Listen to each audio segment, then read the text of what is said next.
भगवान शिव को एक बार क्रोध आया और शंकर जी ने अवधूतेश्वर रूप धारण करा। शिव जी का एक नाम हो गया अवधूतेश्वर महादेव। बोला अवधूतेश्वर भगवान की।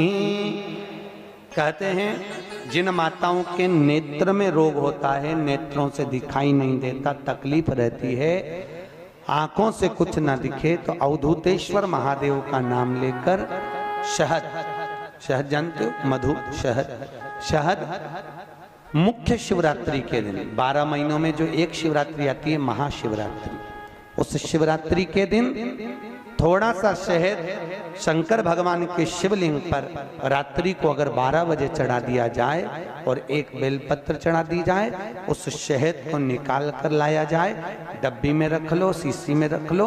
उस शहद को आंखों में जैसे काजल लगाते हैं, प्रतिदिन 3 महीने तक लगातार नयनों में काजल की तरह लगाइए। नेत्र विकार मिटता है, आंखों की रोशनी बढ़ जाती है और आंखों से दिखना चालू हो जाता है। नयन विकार नयनों ये उसी में कहा ले जैसे भगवान शंकर पर तुलसी नहीं चढ़ती, चढ़ती है क्या? नहीं, केवल वर्ष में एक दिन होता है जब भगवान भोलेनाथ पर तुलसी चढ़ती है, केवल वर्ष में एक दिन। कौन सा? वैकुंठ चतुर्दशी का दिन, जिस दिन भोलेनाथ पर तुलसी चढ़ती है और हमारे ठाकुर जी लड्डू गोपाल पर बेलपत्र चढ़ता है। उसको कहते हैं हरिहर मिलन। हरिहर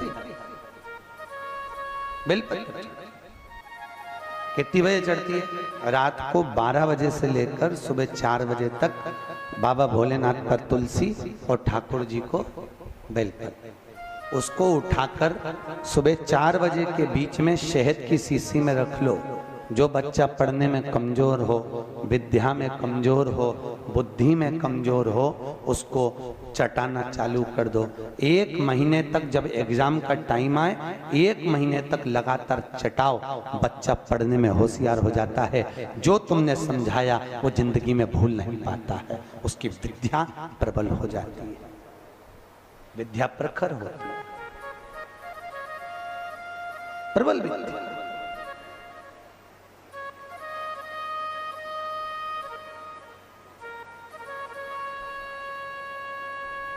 कौन से दिन चढ़ती है? जम के बोलो। वैकुंठ चतुर्दशी, भगवान शिव पर तुलसा। तुलसा कौन? तो शास्त्र कह रहा है भगवान शंकर को क्रोध आया, शिव जी ने अवधूतेश्वर रूप धारण करा।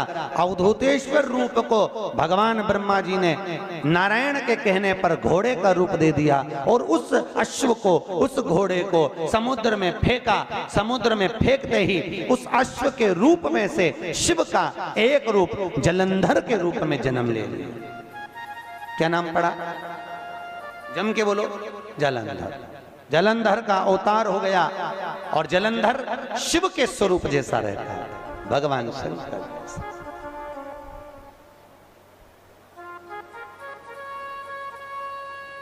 जलंधर शिव का रूप।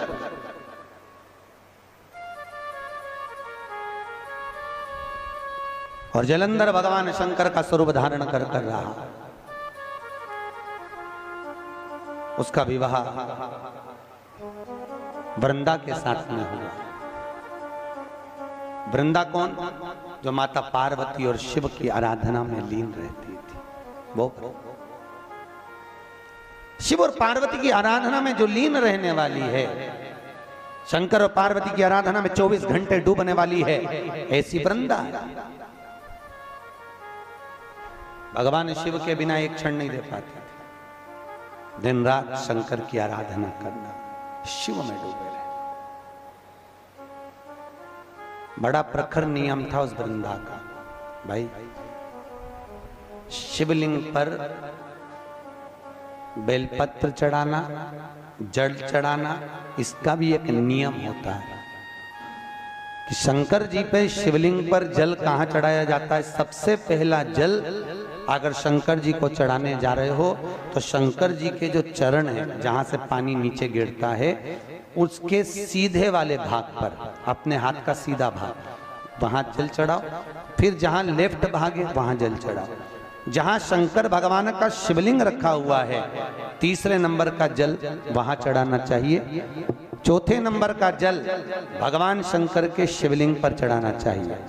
पांचवें नंबर का जल ऊपर अगर जलाधारी लगी हो तो उसमें चढ़ाओ, नहीं हो जलाधारी तो भगवान शंकर का जहां नंदी बैठा है, नंदी का एक पांव ऊंचा रहता है, उस पांव के पास में जल चढ़ाना चाहिए। पांव जल जल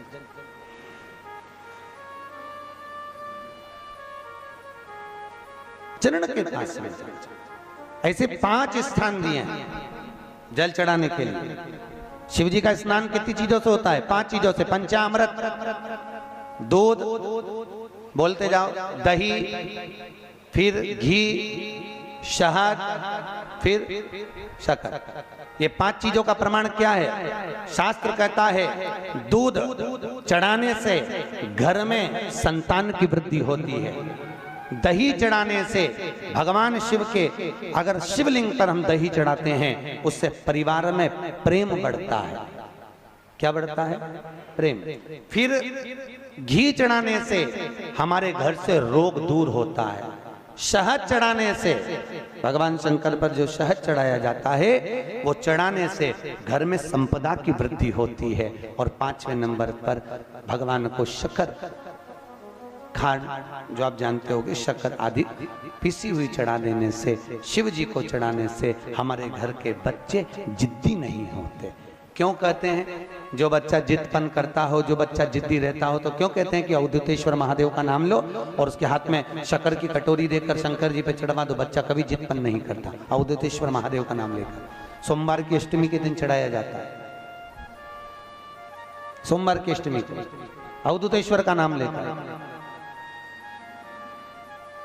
क्यों कहते हैं? जो बच्चा बार बार बीमार पड़ रहा हो, बार बार सर्दी हो रही हो, बार बार बीमार पड़ रहा हो, खांसी चल रही हो, बार बार हॉस्पिटल लेकर भागना पड़ रहा हो बच्चे को, छोटा सा अगर बच्चा है, 8 साल के अंदर बच्चा है और बीमार ज्यादा पड़ रहा है, तो आटे का दिया बनाओ, 4 बत्ती रखो, उसमें तिल्ली का तेल डालो, अवधूतेश्वर महादेव का नाम लेकर बच्चे के ऊपर से 21 बार उतारो और किसी चौराहे पर ले जाकर रख दो। जिंदगी में बच्चा कभी बीमार नहीं पड़ेगा, बच्चा स्वस्थ रहे, आनंद में रहे, आनंद में रहे, स्वस्थ की मूल। और वैसे भी प्रथम सुख, अरे बोलो तो, निरोगी काया। घर का प्रथम सुख निरोगी काया। व्यक्ति अगर धन की मूलता नहीं है, साफ पैसा अपनी जगह पर है, फिर निवेदन करता हूं, धन अपनी जगह पर पड़ा है, सबसे पहला है परिवार में सब स्वस्थ रहें, सर्वे भवन्तु सुखी। अगर घर में एक व्यक्ति भी बीमार पड़ा है ना, तो मन नहीं लगता परिवार का। लगता है कि मन, कोई घर में बीमार पड़ा है तो मन कहां स्वस्थ। जब काशी की धरा पर विराजमान थे, काशी की भूमि पर बैठे हुए थे, मां गंगा जी का पावन तट था। मां गौरा, मां भवानी, मां दुर्गा उनके करीब में बैठी हुई। तब षडानंद कार्तिकेय जी का आगमन हुआ और षडानंद कार्तिकेय जी का जब आगमन होता है, षडानंद कार्तिकेय जी जब पधारे तो माता पार्वती जी के पास में बैठकर षडानंद कार्तिकेय जी ने एक निवेदन, एक विनय किया।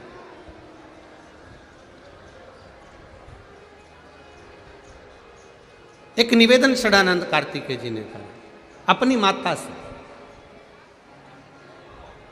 मां,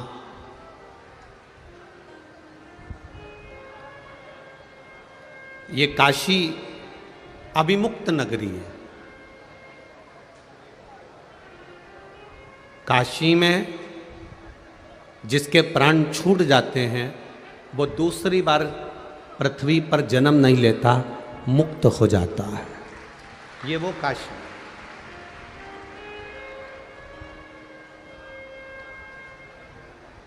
काशी अभिमुक्त नगरी है हम। इस काशी में जन्म लेने वाला फिर वापिस जन्म नहीं लेता मां। षडानंद कार्तिकेय जी ने अपनी माता से एक प्रश्न किया है, मां मान लो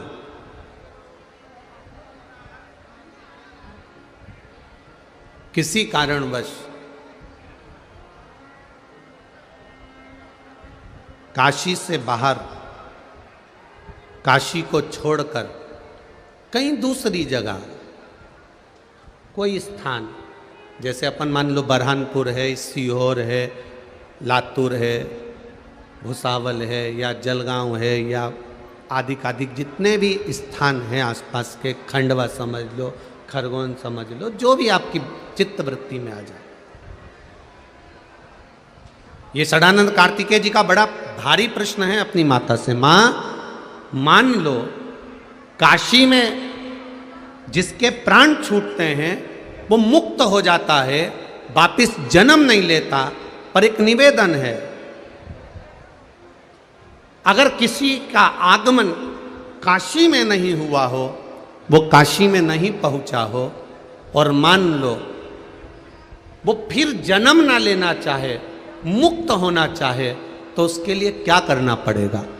तब माता पार्वती जी ने कहा, अगर भूल से भी जो व्यक्ति के प्राण छूट रहे हैं, और अगर मान लो प्राण छूट भी गए, अगर भूल से भी बेलपत्री के वृक्ष की मात्र छाया उस पर पड़ जाती है, तो भी उसकी मुक्ति निश्चित हो जाती है।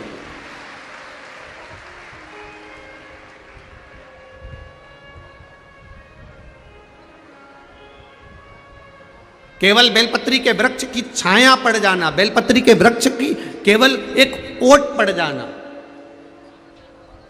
ये कई लोग वास्तु के अनुसार कह देते हैं साहब कि घर के ऊपर मंदिर की छाया नहीं पड़ना चाहिए। बोलो सही है कि गलत है? कई लोग ऐसा कहते हैं कि अपने घर के ऊपर मंदिर की छाया नहीं पड़ना चाहिए।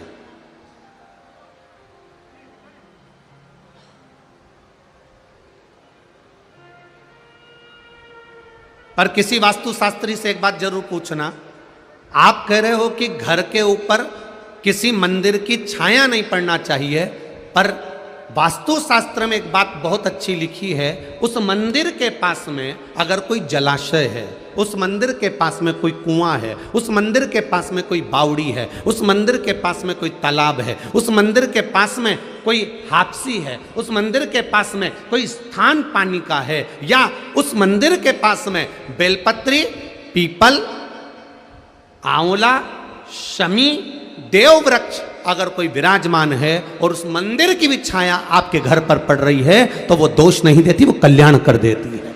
यह हमारा शास्त्र का है।